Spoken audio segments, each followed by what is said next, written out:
All right, so we should be live right now, but before I kind of get this interview underway, check my YouTube on my phone, make sure everything's running smoothly. Is there anything that you want to plug or anybody want to shout out? Um, I guess just my editing page on Instagram at Tipton.edits, and then who I work for at On3Recruits, both on Instagram. Yeah, awesome. Well, anyways, man, I guess for you guys, I mean, I don't know who's gonna see this interview, but if anyone ever tunes in, uh, I'm just gonna say like this is an absolute honor to be interviewing you right now. I mean, you run probably. What I guess this would be our first question. Would you consider yourself like the original? I guess the main startup guy for almost all of high school basketball media, pretty much. No, I wouldn't say high school basketball media at all because there was plenty before me. But when it comes to recruiting graphics, I would say yes. There was probably other people that made edits for high school kids, but I was kind of the guy that did it consistently, and then that built the page and kind of built the name as kind of the go-to guy. For sure. We'll definitely go through maybe some more unique questions, but we also gotta hit the basics. And I'm like really curious. I mean, since you were really the first of its kind to kind of do what you do with the edits and everything, just what inspired you to do that if you really weren't seeing anybody do what you currently do?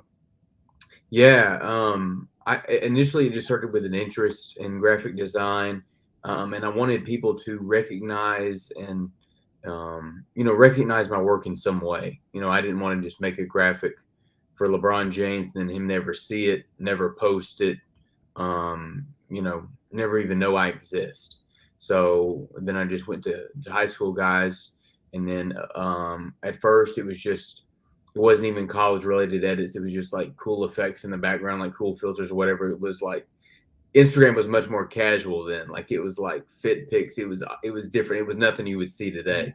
And then slowly it turned into, hey, can you do an edit for my top schools? And then it was, hey, I'm committing. I want to post something on Instagram after I announce. Can you make me something? And then eventually, it just spiraled, and here I am. So you could almost say it was like the players that almost started the idea of making the equipment edits and the list stuff. Like it wasn't even something that you technically came up with in a way. Right, exactly. I didn't have the idea and go in like, hey, there's a space that needs to be filled. Recruitment graphics, like there was no such thing really. They kind of just brought it on themselves, and as Instagram and Twitter and social in general grew, players wanted to, be able to post to their social networking sites. Yeah, and high school basketball like today is obviously a very very big market. Tons of media pages. I mean, even high schoolers now, some kind of are losing the college eligibility to play like for teams like overtime and make money. When you were starting, like, was high school basketball, I guess, very big, or was it also like I guess pretty small, like nowhere near where it is today? No, it's grown tremendously. It's incredible to see how much it's grown and how the media companies have grown with it.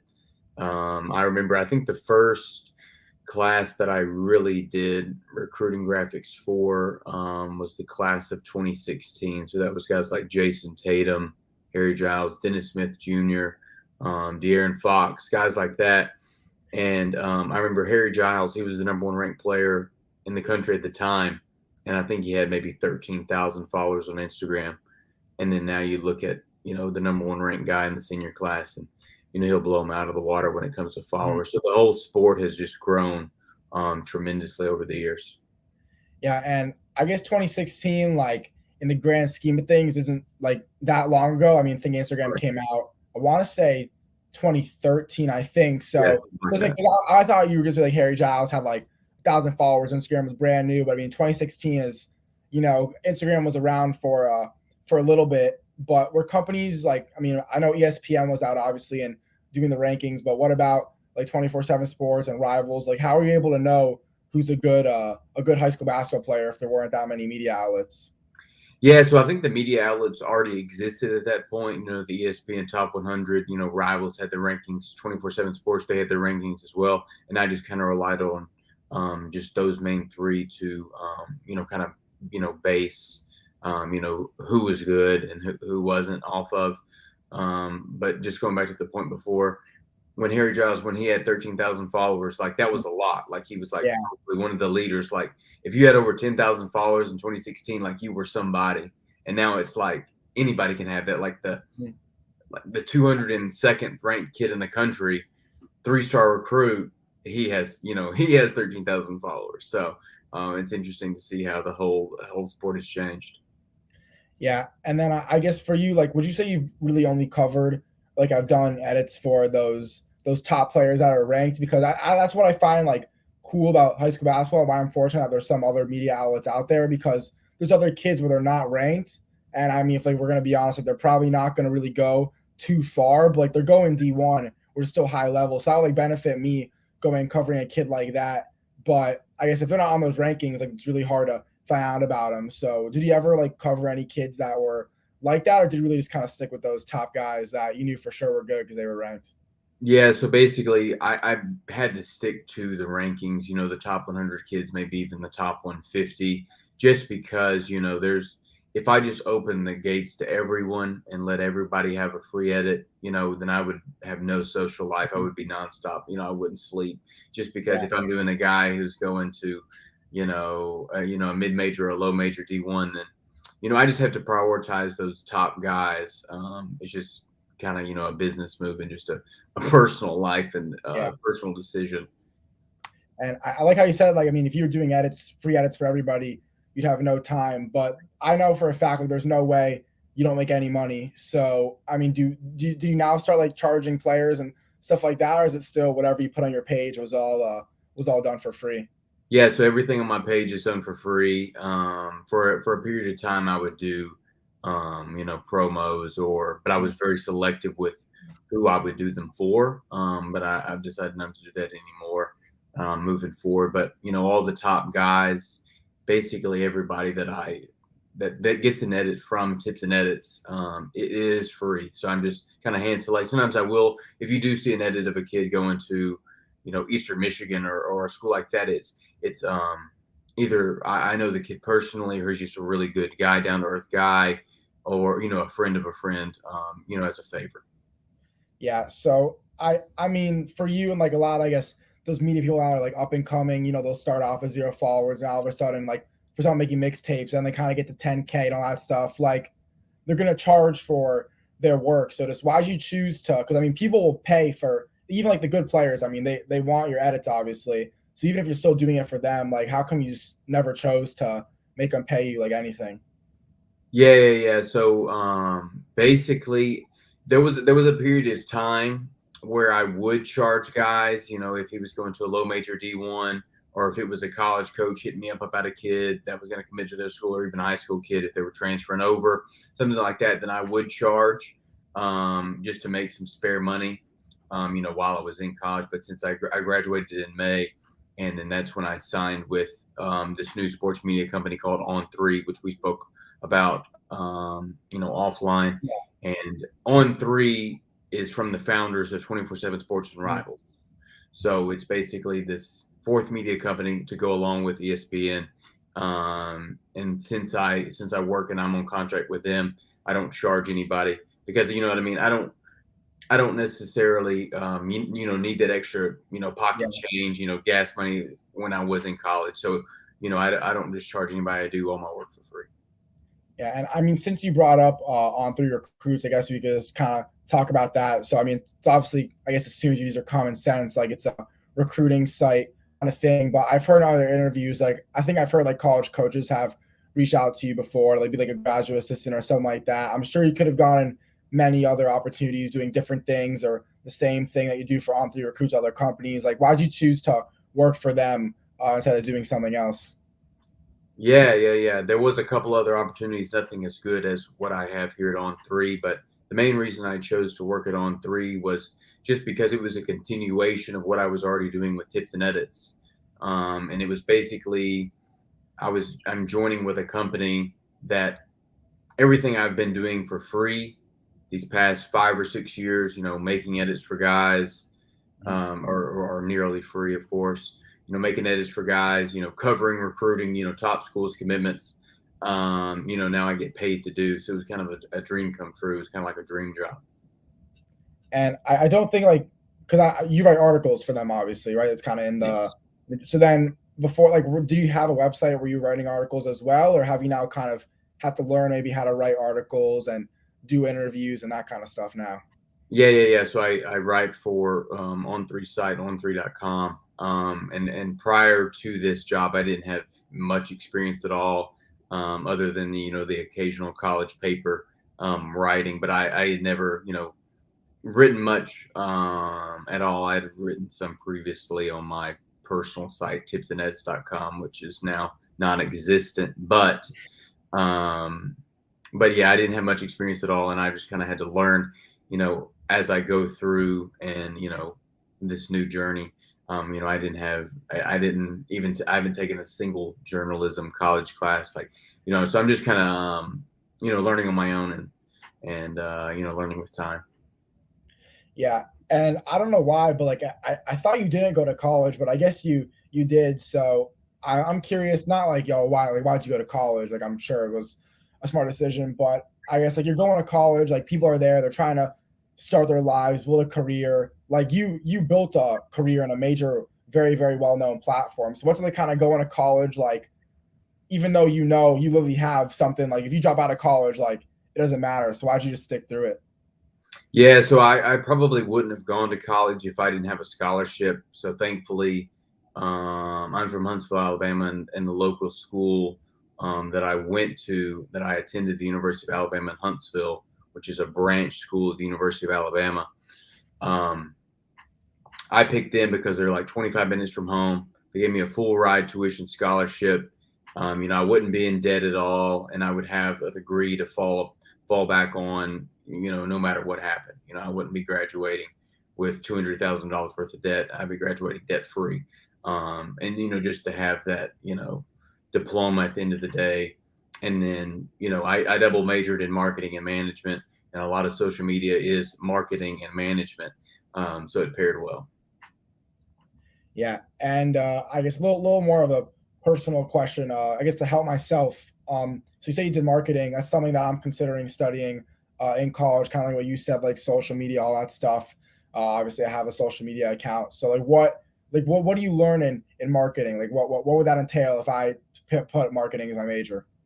So marketing is just kind of what it sounds is the definition of Yeah, marketing. There's obviously different, classes that you take, and marketing is just the base, category. But it helped me a lot in terms of how to.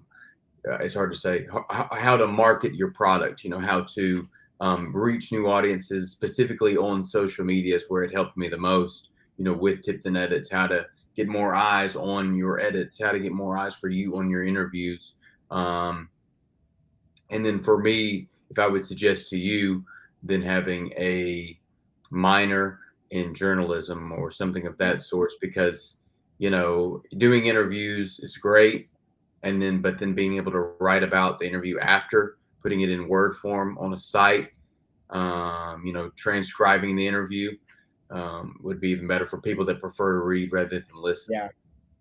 Yeah, I just want to say, little maybe plot twist. Actually, unless an opportunity comes my way, doing this whole journalism thing is not something like I love doing the interviewing, but there's obviously a lot more that goes on. Like I like interviewing, I like writing articles, but I know if I'm like a journalist, I might have to film and edit, and I can't stand that. I mean, I know your name's like kind of tipped in edits, but I hate editing. So there's no like, I'm actually more. I'd probably do marketing and then sports management. I like more of the behind the scenes stuff. I'm my school's team manager. So if I did pick like a thing to minor in, I'd actually probably do sports management because this is fun, but like I'd rather kind of work for a college or something like that than end up on some random local news station as a sports guy. So that's actually Yeah. what I'm thinking. Yeah, that makes sense. I think that's even a better idea. I didn't suggest sports management because it didn't come to thought, because my school didn't have a Yeah, sports management degree. But for you, it would be perfect. yeah, because I love doing this, and writing's cool too, and like tweeting and everything. But there's like other those little things that I just don't really care about too much. But if anyone is going for those passions, like I respect it. I think it's cool. Right. Like I wish I could do it, but I learned like over time, like it's not something I like to do. But now back to you. This is something I'm curious about, kind of what goes on in your head. I mean, you seem like a very humble guy. obviously, I feel like everyone that does an interview with me has some sort of humbleness because, I'm talking to, these players that are going D1 or like famous media people like yourself or coaches. So I think anyone that ever speaks to me definitely has some side of humble.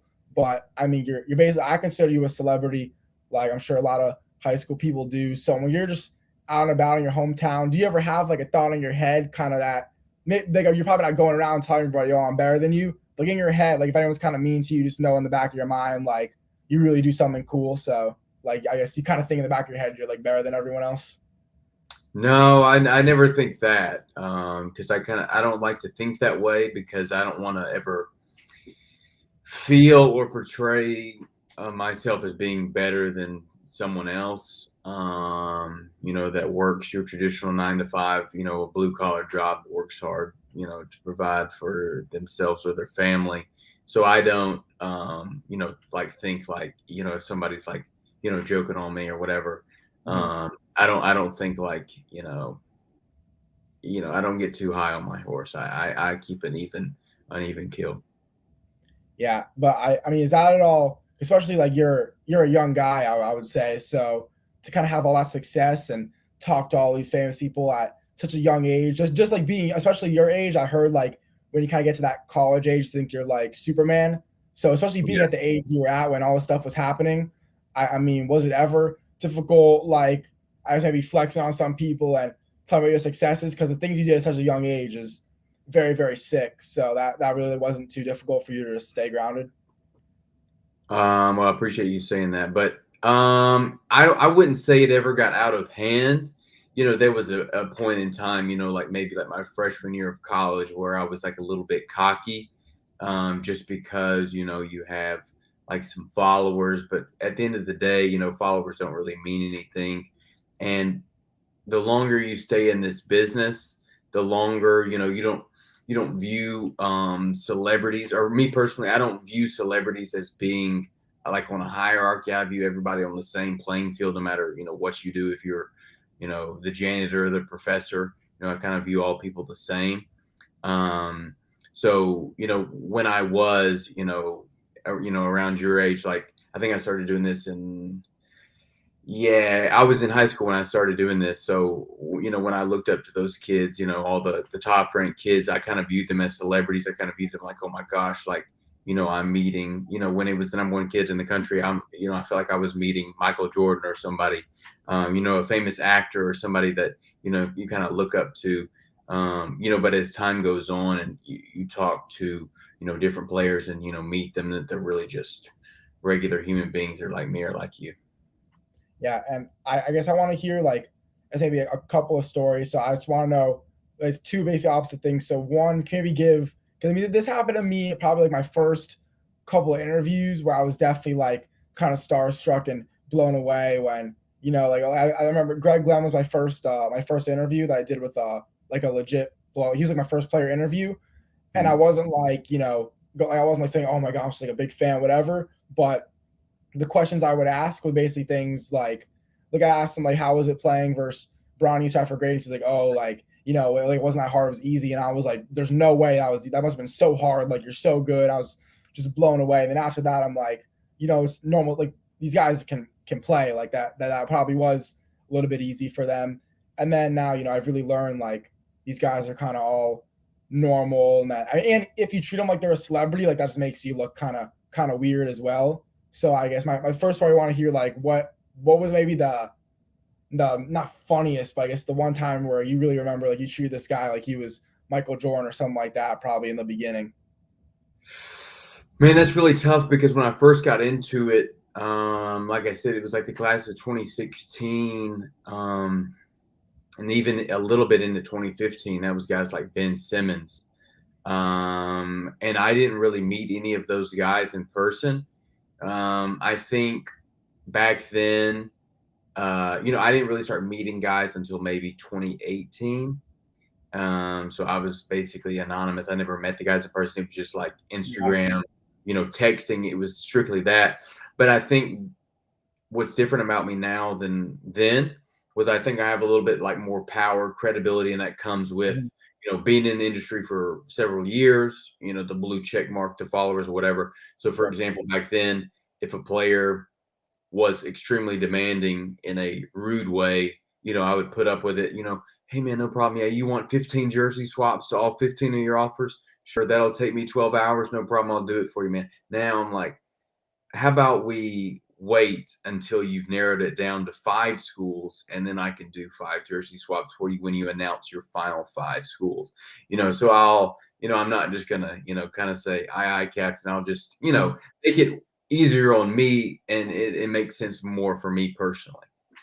Yeah. And was there like a specific player or like specific time lately in your career where you, I guess, started to give yourself a little more respect and, it's honestly like the players, or it was kind of just normal human beings where you weren't, doing like what you said, doing 15 jersey swaps or anything like that? Yeah, I think it was kind of a mesh of several different things. Like after I got to college, I had a little bit less time because it was a little bit more demanding than high school.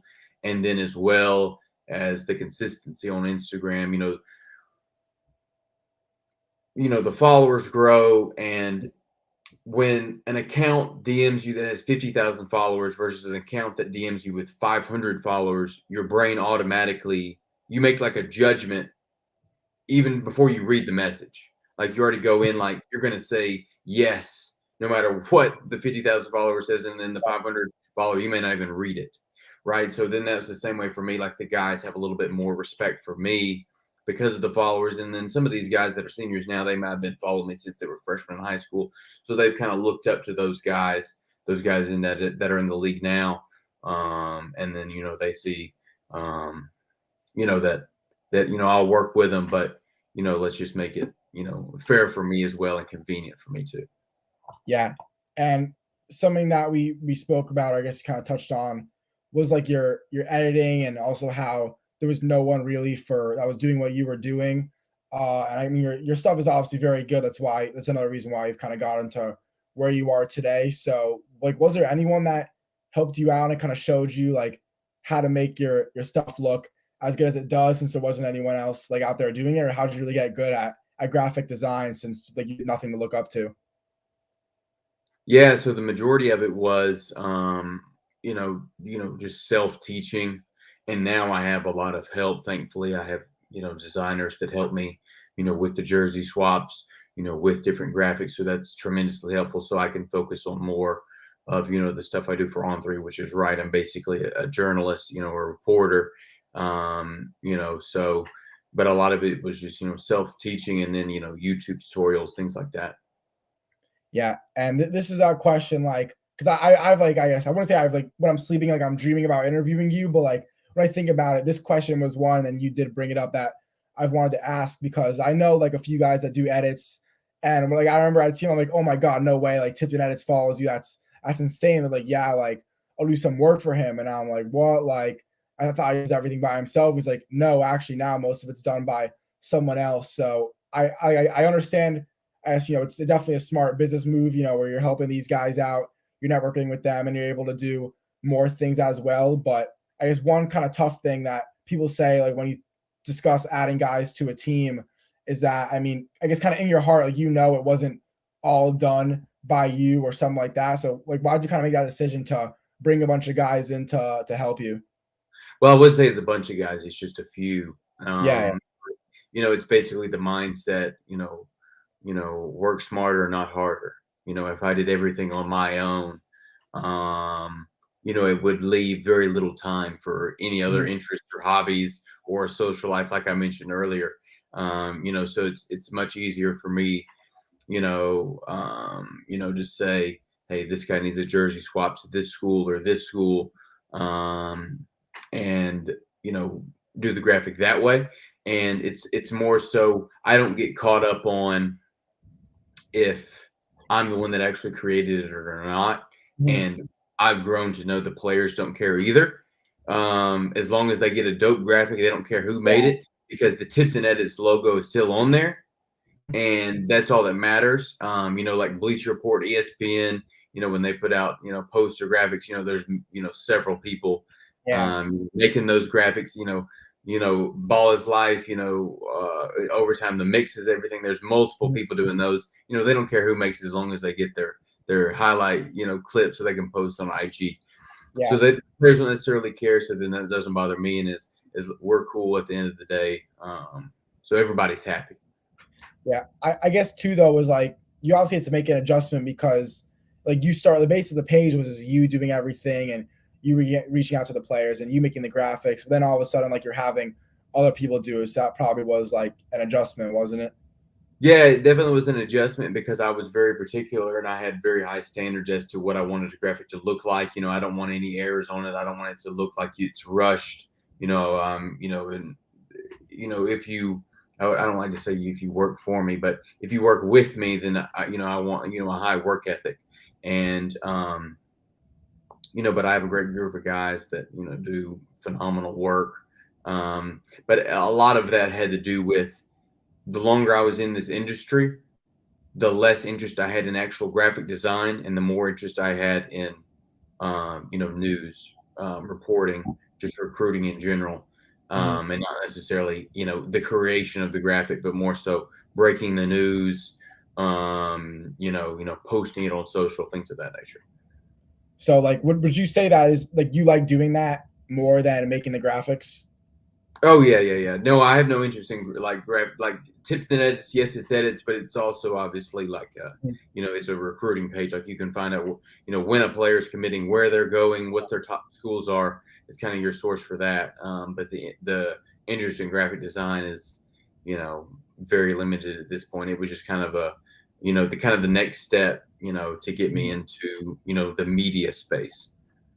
Yeah, so I guess if we like reflect on that statement a little bit, because again, the base of the page was graphics. Like you liked making graphics, you like graphic design. That's what started it all. And now almost your interest has completely changed to recruiting, and you like doing the tweets and finding out the news, everything like that. So I mean, just thinking about that kind of how, like what do you think about that? Kind of how your whole interest about doing this has completely changed, and now what started off as your favorite thing, that's why it started, is now I guess your second favorite thing. You like doing the I guess the more news side of things instead. Yeah, I think it was a variety of things that kind of caused that shift for me. I think a lot of it had to do with just after doing it for a certain amount of time and doing it so often and repeatedly, I think that can really show your true passion on something after doing it for several years. And, it just being a reoccurring theme. I think that can kind of test your patience, so to speak. And then a lot of it had to do with, if a kid tells me, these are my top 6 schools, can you make a graphic I'm going to post on Monday? Sure, it's Friday. I do the graphic over the weekend, send that to him. He says, never mind. After the graphic's already complete. And then I'm like, okay, well, my time was wasted. And then you deal with the occasional, very rare kid when you express like, hey man, next time just let me know if it's final or not. I use my time on this over my weekend, and then now you're not posting it. And you get the kid that tries your patience, and obviously you can't snap back at a high school kid. Yeah. Even when I was in high school, even when I was the same age as these guys, of course I'm 23 now, I'm not too much older than them, but obviously, you don't want to tarnish your reputation and snap back. So things like that kind of test your patience and, make you question whether it's, worth, outsourcing the graphic to someone else and paying them kind of out of pocket in order to create it. And it saves you all the time in the world. Yeah. And sticking to the graphics, what I just think is cool. Like it's crazy because, when I started following your page, whenever I probably 2018, 2019, when I got into high school basketball, I told you like you were probably one of the first pages I've followed and found out about. Like it's crazy seeing just how much, because they look super good back then, but now comparing it to what you got going on now in terms of the literal graphics, like such a complete change. I feel like there's a lot more like creativity. Like my favorites are the ones of like either the phone or when you'll have like the music kind of style to it, if you know what I'm talking about. I mean, and you did say like you wanted things done a specific type of way, and your edits were very specific. So when did you kind of, I guess, give the other guys more creative control where they could get creative and fancy with all the graphics they do. Because now the stuff like I'm looking at it now, like it's pretty much like a page full of artwork as well. Yeah, yeah, definitely, definitely. I think it was a lot to do with, kids wanting something new and fresh. They want something original. There's been countless times where a guy would say, I want something different. So then Mhm. that's when you go to a designer and say, hey, just use your creative freedom, freestyle this, let me see what you got, something like that. And then that's when certain things bloom. And then a lot of the time, guys will see guys that follow me, whenever they're ready to, commit or announce their top list of schools or something like that, they'll screenshot something on my page and say, hey, can you model mine after this? Because they like the phone or the music or, anything like that. Yeah, and I was gonna ask. I mean, that kind of answered part of the question, but when a guy like doesn't say what he wants specifically, do you either tell like the guys like you could try something different, or do you say like, hey, like so and so player, these are your options. Which one do you like more? What do you do in that situation when the guy doesn't say like this is what I want exactly in the beginning? Yeah, so, depending on the situation, if I have more time to work with, if he, tells me a week in advance, then I might ask the kid, are you looking for anything in particular? Sometimes they'll say, yeah, I want the head coach on the graphic with me, or I want, these words or, the logo in the left corner. Some kids are more particular than others. Some are completely, it doesn't matter to them at all.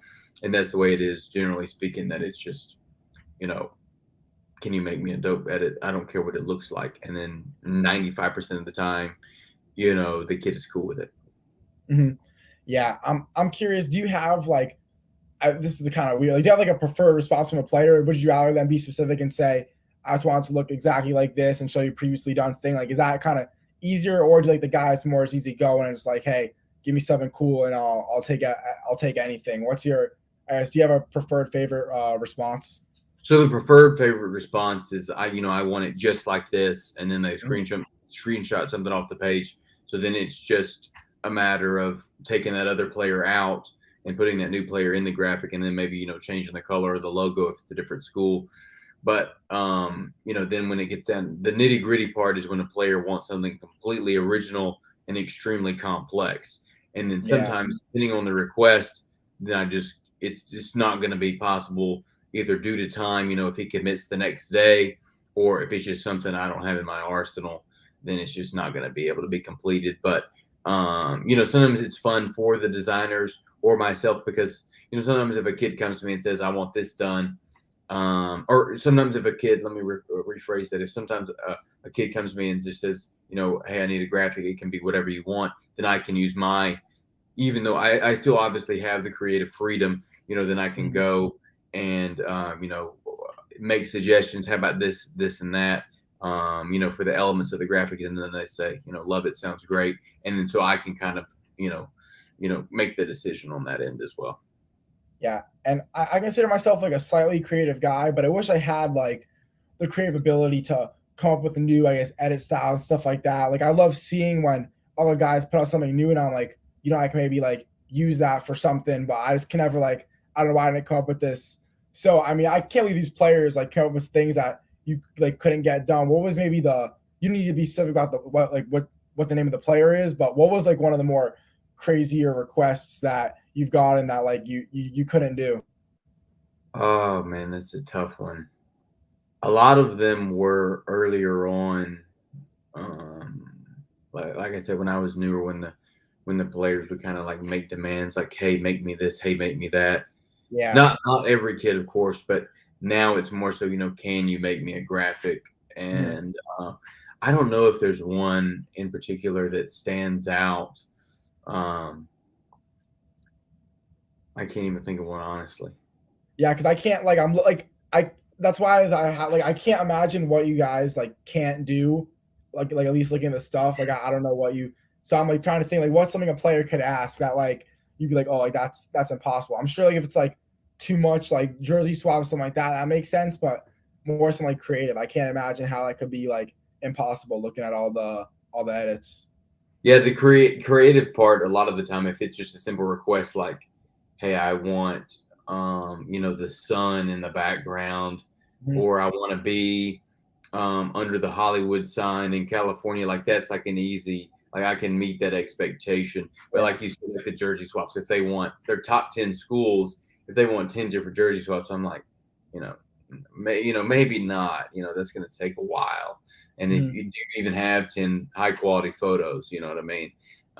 So I can usually match the request. That when it gets difficult, if a kid wants like a cartoon, that's a little bit more difficult to Yeah. make, and then it obviously takes a lot more time as well because it's a little bit more complex. Yeah. Has there been any player? Because I guess you said like a lot of the creative stuff. I guess you could kind of do now. Has there been any player that maybe said like maybe the Hollywood sign idea was something like a player came up with? Like, was there any specific player that just had like a really good idea that you now kind of use for a lot of the edits that we see today? I can't. Well, it's funny you asked that. I can't remember who it was because it's been so long, honestly. But it was a player's idea to come up with like putting the head coach on the graphic as well. So like now, occasionally you'll see like the head coach on a commitment Mhm. graphic. That was a player's idea like 2 or 3 years ago. I can't even remember who it was, but that was thanks to a player. Now I still use that today.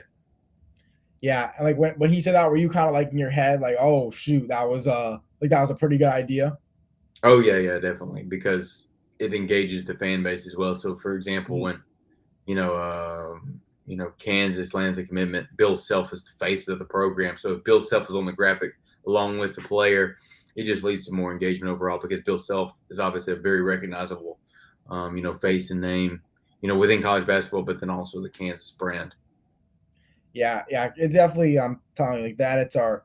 Oh, I'm looking at one right now. I'm kind of like scrolling through to see if I get any other questions based off the graphics. This one of Queer Copeland with Beheim sitting on the shoes. Mm. That's definitely what. Who I'm assuming the designer came up with that. There's no way he was like, I want my coach sitting on a pair of shoes. Yeah, no, he didn't come up with that himself, but there have been plenty of guys that now request that specific edit, with the Syracuse dunks or, a pair of Jordans or, Mhm. uh, you know, anything like that. A lot of the time, kids do like that style. Yeah, if you were a player and you were going to commit, like what would be your dream? Like, I didn't even know the school, even though I'm probably gonna guess Alabama. What would be like the dream edit style you'd want? Oh, that's tough. See, like me, I would want to be different. So I would want to challenge like the editor to make Yeah. something completely new. Like I don't want, like the coach on it. I don't want like a shoe. I don't want, the sparkles. I don't, I want something completely. I want something like really far out, like somebody that hasn't even like no one's thought of. So I would be like a more difficult client. Yeah. And I'm assuming that's maybe why, like, is that ever been a reason why you're like a little more understanding with the players is because I mean what you would want would be something probably very creative as well. So if they're like, I need something really different, you're like, you know what, might be a challenge, but like I get where you're coming from. No, yeah, exactly. Because I'd be the same way. I'd be the same way. So I completely understand. Yeah. And with these I guess since you definitely have a lot of relationships with players, uh I guess we kind of talk about maybe that aspect of things a little bit because it's probably very important to what you do since you're one of the first people or the first person to break news, so they're texting you or you're asking constantly. I guess the challenge for me personally is something like that's one of my biggest fears is like I'm gonna get to a point where no player will respond to me like that. Like once that gets to that point, then like I really don't have much I could do with the page and the interviews because no one's gonna respond. Like I can't really do anything. So have you ever had like challenges getting in contact with players? Definitely extremely early on, I would have a lot of difficulty getting in contact with players like before, I had, followers or, like the blue check mark obviously had a lot of, like when you're building that credibility and building that brand, no one's going to want to trust me when I only have 1,500 followers and I've only done 3 commitment graphics, right? Some players will, but not the number one ranked kid who's it's the best kept secret in town. You know what I mean? Um, so yeah, definitely early on, and even now, depending on the kid, it's a very rare scenario. But if a kid is like not telling anyone, there's been instances where a kid, doesn't tell anyone besides, maybe the coaching staff and then like his family. He doesn't tell, any media, whether that's me or, your 247 ESPN, rivals guys that keep it a complete secret just because, they don't want the news spoiled or, they don't want crystal balls going in and kind of, somewhat spoiling their commitment or things like that. Yeah. And then it's also maybe currently, again, I don't want you to bash a player, but have you had like any at all recent challenges, like at all recently, or has it really just been super easy getting in contact with these players since you're verified and basically like the number one guy for high school basketball edits? So one that's interesting is Zion Cruz from Donda Academy. He Mhm. has me blocked on Instagram for a reason Wow. that I'm not aware of. And he's the only player that's ever blocked me. I don't think I've had one conversation with him. So Zion, if you're watching this, please unblock me. And funny enough, Braden Moore, who you're familiar with, he gave me his Yep. number. I texted him. He didn't respond. It's all right. I'm not gonna get. There's plenty of other players out there, but I think it might have been a mistake him blocking me. If he was hacked or whatever. You know how these kids get hacked all the time. I don't know what Mhm. it is. That's like one player I can't get in contact with. But it's nothing personal because I know. I have a guilt-free conscience. I know I didn't Yeah. do anything actually deserving of being blocked. It's just a matter of difficulty getting into contact with him. And it's crazy because I guess with the way the page is going, I mean, if there's only one guy out of thousands of players out there, like, is it really that big of a deal that like you can't get in contact with him, or is it more like the thought like, you know what, I would have loved to help him out, would have loved to have done an edit for him, but at the end of the day, I guess it's kind of now his loss at this point. Well, I've tried and I've, send him a text when I'm blocked on Instagram. I've tried, to see what I can do in order Mhm. to help him out because at the end of the day, I'm the one helping him. He's definitely helping me because if he commits to whatever school he is, of course, I get to post it, have a chance at breaking the news, writing a story, whatever. But also, I'm doing him a favor as well, giving him a free graphic, posting him on my page, promoting him for free. But of course, he has a lot of help from, guys at Bleacher Report, Slam, you name it. Of course, 247 Sports Rivals, Mhm. ESPN, all promoting him. Of course, playing at Donda, that's highly publicized as well. Yeah, and I guess I mean he's a guy that is you probably don't have the best relationship with. Not like you have like beef or anything. It's probably not someone you talk to ever. But in terms of like other players, because you're constantly probably reaching out to new guys or having to like keep in contact with a lot of guys, just ask them a quick question, and then you got to go on to the next guy to stay informed with their recruitment. So have you been able to build any like relationships with players really, or is it more like once you're kind of done doing your thing, like you just got to keep going and go on to the next guy? Yeah, so it varies from guy to guy because, up until recently, like when I saw you at City of Palms, that was like, you know, really kind of like my second time, even like, for real going to events. And then COVID messed things up. So, it's one thing to have a relationship on social media and then just having a mutual respect for one another. The player for me and me for the player. But then, when you get to meet the guys in person, then it can start to extend beyond, just basketball. So then that's kind of one of my focuses. Now that I'm traveling to events, meeting the guys in person is to kind of form a relationship more than just, a transactional relationship.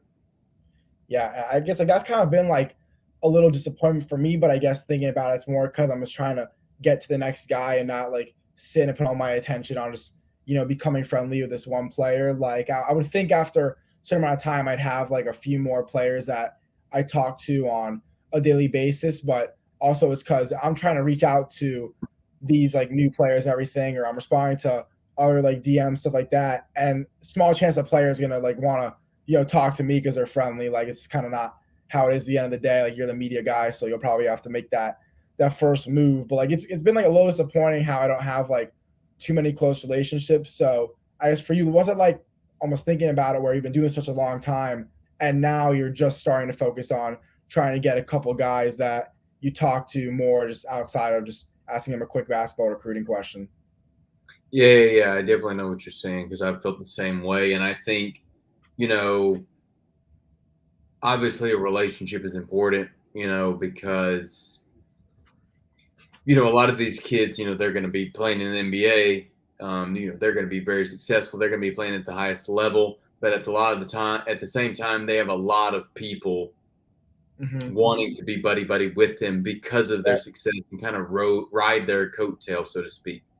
And a lot of the time when me and you hear of guys, it's because they're already highly ranked, so they're already hearing all that chatter, from their friends and family. So they already have a lot of people wanting to be more friendly with them now than ever before. So then that's when it comes. That's when it comes back to, once again, it's kind of hard to have a actual real relationship with somebody that you've like never met and that you never see in person, right? A lot of your friends or a lot of your like close tight friends are the ones you go to school with, or that on sports teams with, or something in person. So it's different just exchanging DMs back and forth. You know what I mean? So Yeah, and what I like about what you said too, which I didn't think of, is it's almost like, I mean, I guess what you would want is for a player to respect you because they think that, like, oh, this guy's extremely like a normal guy, like we're all buddy buddy with each other, whatever. But technically, like at the end of the day, like most people, they do want some, even if they want your friendship, they want your friendship because you're going to be famous. So it's almost like more respectable keeping it like it's a business relationship where they know, like, hey, like it's for the business, like they're not trying to take advantage of you in any way, they're just doing their job and you do your part on responding to a quick question, and it almost kind of gives more respect that way, where it's like he's not taking advantage of me, he's just business, and that's it, I think. yeah. I think you're definitely right. Like I said early on, I might have been the guy to kind of, you know, kiss somebody's butt a little bit more in order to attempt to be closer with somebody. But once again, it falls back to, it's just a social media relationship. Like, it's not really as real as like you would like to think it is, especially if it's like a high level guy. Yeah. um you know and then I think, once again, when it comes to respect, like, respect might be even more important than an actual friendship. Even if it's just a business relationship, it's all if is even if all we talk about is hoops and recruitment, as long as we have a mutual respect for each other and each other's Mhm. time, and kind of who we are as people, then that's kind of one of the biggest and most important aspects of it. Yeah. And that's almost like, that's like how I've kind of been told it. Well, that's how you really get that kind of friendship, is where like once the players start to realize like, okay, this guy's always like at my games, or he's like, always kind of doing his job, trying to help me out. Then eventually they realize like, oh shoot, like this guy's a cool dude because he keeps doing his job. So like pretty much like as long as you really do like your job, you don't even try too hard, because eventually, like I've been told, like they're gonna realize like this guy's a cool guy, just wanted to help me out.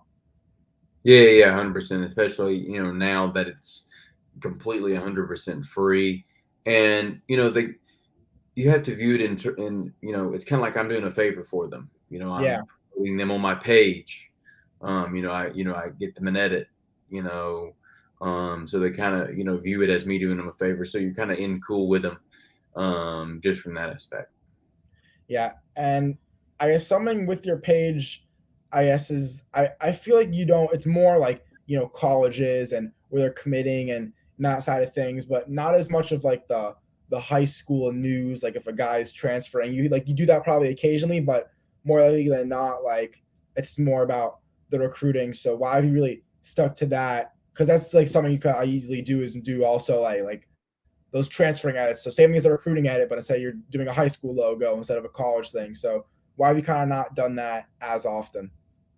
Yeah, so depending on the guy, if it's the number one player in the country, if he's transferring to IMG Academy, then that might be an example of when I do something like that. But a lot of it just comes down to me not covering high school basketball transfers as much, is because it's just not nearly as newsworthy. If you Mhm. search up, for example, theoretically, if Greg Glenn transferred to IMG Academy, which he Yeah. would not, but if he did, if you search his name, a lot of it's going to be talks about, Michigan, Mhm. or other aspects of him, but a lot of the coverage isn't going to be on, his high school transfer. There isn't, it isn't. If you see a breaking news, Greg Glenn transfers IMG Academy, yes, it will raise, and it'll get a few clicks and raise a few eyebrows, but the Michigan commitment is much bigger. And obviously Michigan has a huge fan base. IMG has a fan base, I'm sure, but it can't amount to, a college basketball team. Definitely. And I guess a couple questions about the page, and then I guess I want to talk more about growing the page, almost kind of wrap up the interview and call it a day. So I scrolled through a little more. I have a guess about, because this isn't even, I think you put for the Shakir O'Neal when he committed to Texas Southern. I'm just gonna, so this will be a yes or no question. I'm just gonna assume like this because you just couldn't get in contact with him and that happened and you weren't like gonna cook up and edit like last possible second. Is that why you just put a picture of that, or how come like, because that's definitely big news, famous player, but then it's just a picture of him and no edit to it. Right. So I didn't even know like he was committing. Like it wasn't a very publicized recruitment because Shakir kept his recruitment super quiet. Nobody knew who he was, even visiting people, schools that offer. No one really knew. And, like the people that I follow weren't reporting about Shakir, and Shakir didn't let me know, that he was committing or, where he was even going. And I just so happened to be on Instagram and he was like live with overtime about to announce his commitment. I'm like, oh, this is random. Where's he going? And I watched to the end of the interview, and, obviously I didn't have a Texas Southern graphic, but it was still newsworthy because of who he is. So then it was just, just a quick screenshot of his Instagram, a photo, and then just posting it just because, I'm not going to make one on the spot, especially considering, he's not posting it. And, I don't have that much time to, I'd rather, you want to get the news out instantly as well. Yeah. So Bradford announced, within 5 minutes, that post is up, because at the end of the day, Tipton edits, yes, it's an edits page, but it's also news and media, and people want to know, oh, where's Shaq's son going to college? Well, he's going to Texas Southern. It says so here on Tipton edits. So, kind of the followers understand that as well. And, I don't get bashed by why didn't Shakir get an edit? People don't care. It's more about news. That's why a lot of people follow me. Yeah. And then I guess this is a really quick, I guess, yes or no question. Is Judah Mintz still committed to Pittsburgh? I don't know, like, because I didn't see like in his bio, but then I saw like he still has a mixtape up where at the end it has like Pittsburgh stuff. So I wasn't sure if he's still committed there or not. I was just curious if he decommitted or not. He decommitted in November. Okay, yeah, I had a feeling because I'm like, there's no way. But then I saw like, because he had a thing that I thought was the weirdest thing. I'm like, why does this guy include Pittsburgh stuff in his thing? And I searched him up, and I'm like, oh, I guess he committed there. But then I was like, he was committed there, yeah. Yeah, okay. Because I was like, man, I'm really dumb. Because I think I told someone, I'm like, this guy probably has a lot of college coaches talking to him, and then if he was committed to Pittsburgh, he'll obviously have none. Then now, as we kind of near the end of the interview, somebody want to touch on that could probably help me, a lot of other people that's kind of getting started in this industry. You obviously just growing your page from nothing to, again, now being the guy for edits. One of the, I guess you could even say like the guy for high school basketball news, like the GOAT, the one that started off for a lot of graphic designers, even people that do other things. Like you really are that guy that started everything. So what's like your advice to kind of building up a page and building up a brand? Because I guess now you had the one advantage where you were that only guy kind of doing what you were doing. So then now where there's a bunch of guys, what would really be your advice with that? Because it's definitely keep getting harder to grow a page since so many people do what everyone else does. Right. Yeah. That's a great question. So I obviously have the advantage of, being the first, getting an early start. Anybody that gets a head start on anything is automatically going to have the upper hand, especially when it comes to, my niche, recruiting graphics. No one was doing it before, Tipton edits, nor nobody was doing it consistently. For a variety of guys all over the country. But my advice to people, like you, or people wanting to get into media, maybe it's, recruiting or maybe even if it's just editing or even videography or anything like that, is to find a way to differentiate yourself, from someone else, because you see a lot of, graphics, they might all look the same, and, things like that. And especially when you're starting out and you're trying to make a name for yourself, then you want to do something different that's going to catch somebody's eye. And, even when it comes to interviews, you know, for example, like I applaud you because this, me and you talking right now, like, yes, this is an interview, but it's feel like a natural conversation. I appreciate it. I'm not gonna lie. I feel like this interview's been a little more like, I'm not upset with myself, but I'm like, I wish I made this more conversational. But I always like that's been like my goal for a while. Like I'm trying to work on that. Like I think my take hoops, I told him this. I think he is. I think he's the best interviewer. All respect to Zach Shoemaker. I'm sure you know who he is. I think my take hoops Yeah. better than everyone. I think he does a good job at that. But yeah, like I wish it's even more conversational. I'm trying to still work on that. It's been a little challenging. No, yeah, no, you're doing a good job, because a lot of the time, I've done something similar to this, and even players when they get interviewed, it's just kind of one question after the other, and it's kind of rattling off. No transition in between, no segue at all. And obviously segues are hard depending on the topic you want to cover in a certain amount of time. But interviewers differentiating yourselves on that front, even if it's like, for example, when you post to Instagram, you have a cover photo. So everybody that's going through your page, oh, here's Tariq Whitehead. Yep. Here's the coach of Duncanville. So everyone knows before they click on it. It isn't just like your blank face before. The interview starts. They don't have to fast forward to see who it is. So it's convenient for your followers. And it's more about differentiating yourself or improving somebody else's product or service, doing it better than someone else, and then obviously just working hard.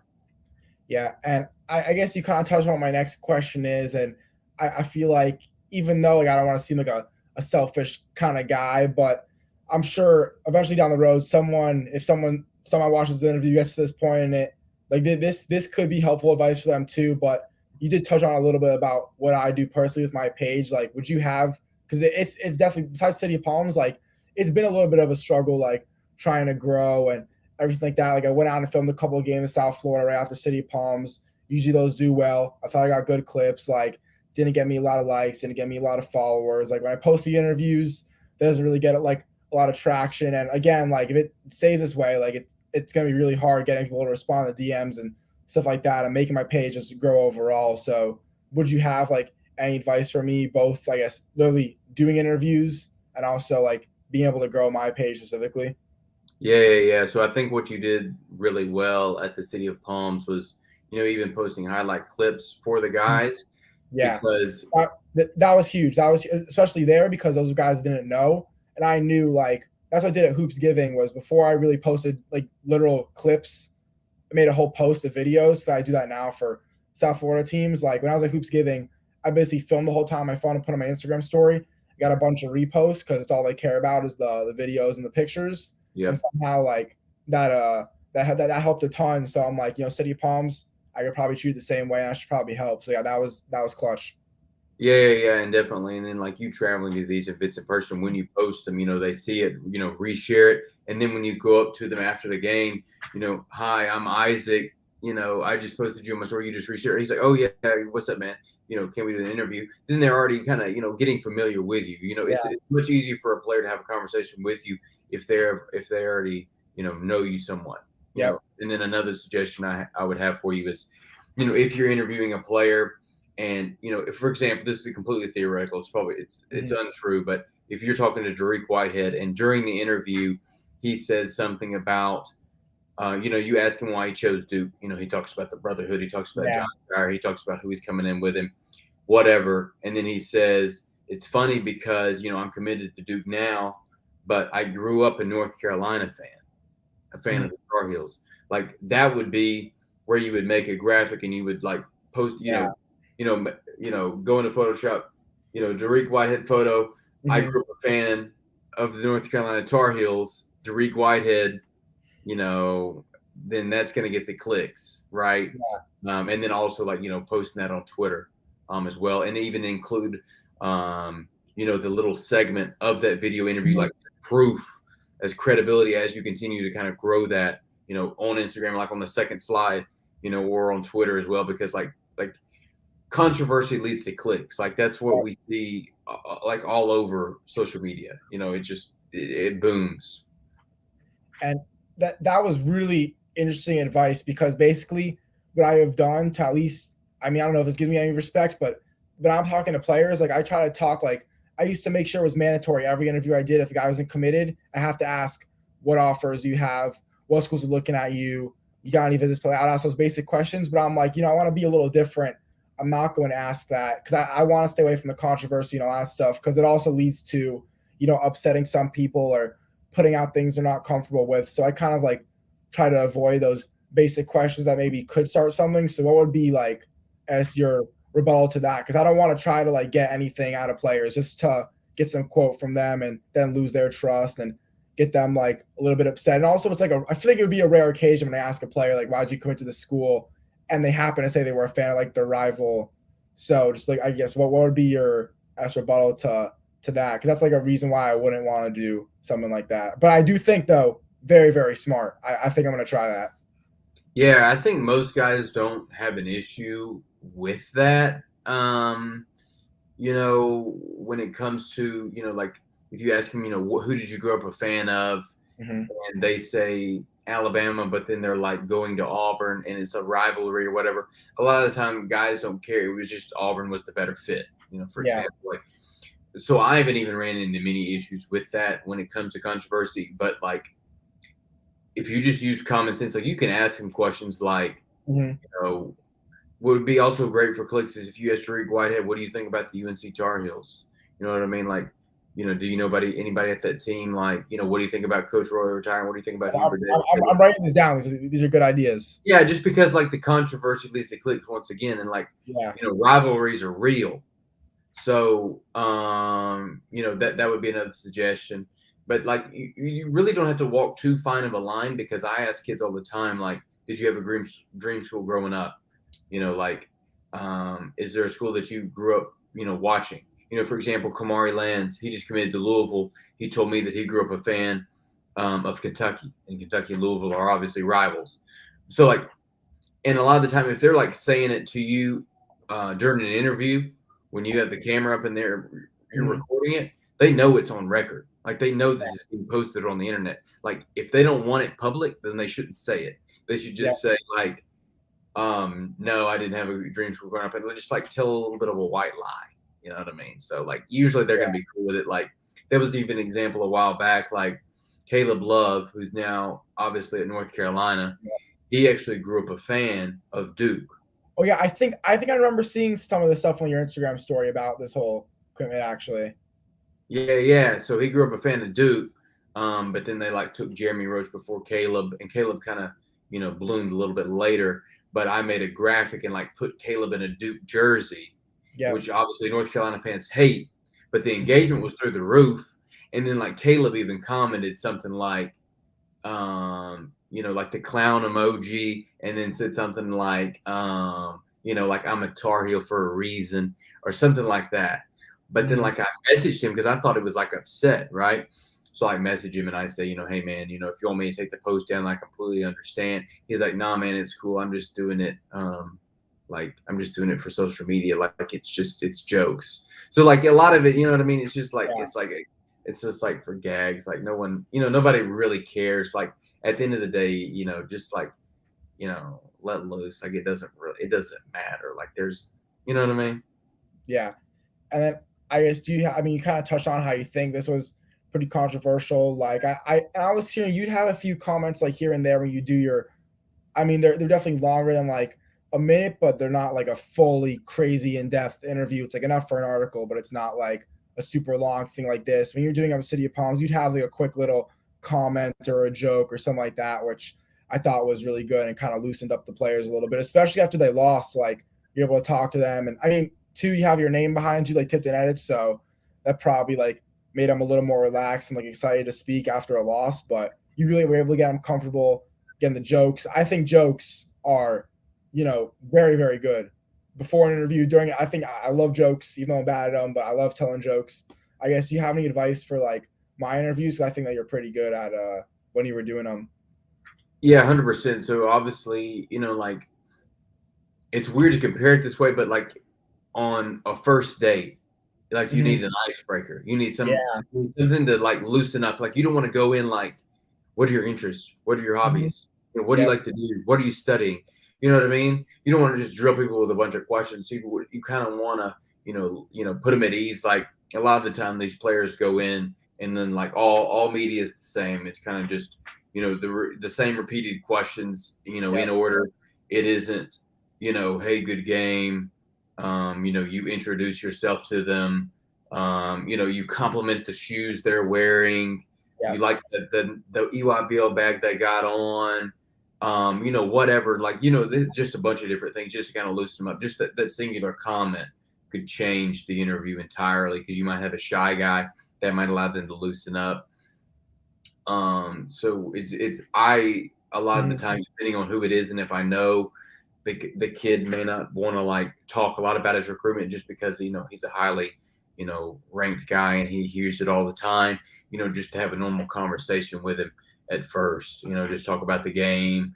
His teammates or his future teammates or whatever before you get into kind of the nitty gritty questions because it loosens them up and it kind of I don't want a player to feel like when I talk to them, I don't want them to feel like I'm like using them for an interview. I don't want them Yeah. to feel like an object. I want it to feel like a human to human interaction. Hmm. Definitely. And then I guess now I think maybe one or possibly two more questions. I guess it's reflecting, looking back on everything. I'm sure this question you get a lot. Like, how is it just seeing what you've built, like basically an empire for high school basketball that you have? Just what is that like looking back on it? Um, I mean, I don't think I've ever gotten that question before. Funny enough. Oh wow. Um, what's it like looking back on it? Part of it doesn't seem real. Because obviously, if I wouldn't have made the decision to start Tipton edits or actually stick with it, then like I wouldn't be sitting here right now. Hmm. Like I wouldn't be sitting here like with my dream job. A lot of aspects of my life would be different. So I think a lot of it is just like, I'm just like incredibly thankful because a lot of people don't have, an opportunity to, do what they love, especially right out of college, their first job, and it not even feeling like work. Yeah. And then I guess my final question for you. This one's now almost ending in on a cliffhanger. I think it's what my takes hoops acts you for his final question. You got a long life, or I mean, hopefully, you're supposed to have a long life ahead of you according to the average human lifespan. I mean, is this like, are you kind of at your final destination, or for at least a good amount of time? You think? Do you think it's maybe like a couple years thing that you're doing with on the recruits? Like, are you still trying to get to someplace else? And do you have any ideas like what the dream of this dream would be? Yeah, yeah, yeah. Yeah, that is a really good question. And definitely for now, and kind of like my only thought and like what I want to do is this, is recruiting. Like I don't, you know, obviously, as you grow as a human being, your interests might change and I might become more fond of the NBA and want to Mhm. go into the agency world or whatever. That was kind of a thought before, but not so much now. Just because, the mystery of recruiting is so um, fulfilling, but also exciting as well. Because there's not many things like it. Like when you get to the college level, you know, if you're a reporter for the college level, yes, things can be interesting. There can be huge upsets, things like that. But then, or even obviously moving into the NBA draft, where a player is going to be drafted, who he's going to go to, where he's going to go, and if he's going to go lottery, late first, early second, whatever. But then there's something different about high school recruiting, in terms of where are they going to go to college, kind of the mystery and the wonder of where they're going to go to school, because then that's going to affect everything else. Yeah, for sure. Well, anyways, I really, I'm telling you, like, I really, really appreciate you coming on. Like, this has been a goal of mine. I remember when I started, I'm like, because I was a little, I guess, say naive. I'm like, you know what? Let me try reaching out to Tipton and let's see what happens. And you responded, which is actually kind of cool. Like I was Oh, like, did what? I?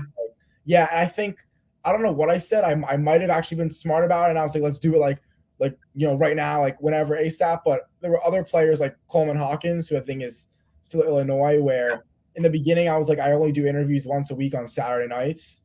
And so he was like, okay, I could do it tomorrow. And I said, I'm sorry, like I only do it. And I was like free, but I'm like, I'm sorry, I only do it once a week. Like I could do it Saturday. And that now I never was able to interview him because I blew that off. I don't know if I did the same to you or not, but like you just even responding from the beginning blew me away. And now kind of having this opportunity to meet you and talk to you like from a guy like me, it really, really means a lot. So thank you so much. Yeah, no doubt, man. I'm happy to do this, and I'm happy to get to know you through this, and give you advice and help you out along the way. We're still young guys. I'm not too much older than you in the whole Yeah. gist of things. So, you know, um, hopefully we can kind of go through this journey, together. Yep, definitely. Well, anyways, I just plug each other's Instagram, so just make sure you guys give us a follow on Instagram. His personal is at Joseph.Tipton, and then his business account, which if you somehow know who I am, there's no way you don't know who he is, but I guess his editing account is at Tipton.edits. And also you guys can follow at On3Recruits as well, the recruiting site that he also works for. And then my Instagram is at iHoopsFL. And anyways, for Joe Tipton, owner of Tipton Edits, I guess, and founder. I'm Isaac Fleischer. This has been another iHoopsFL interview. Peace out, guys.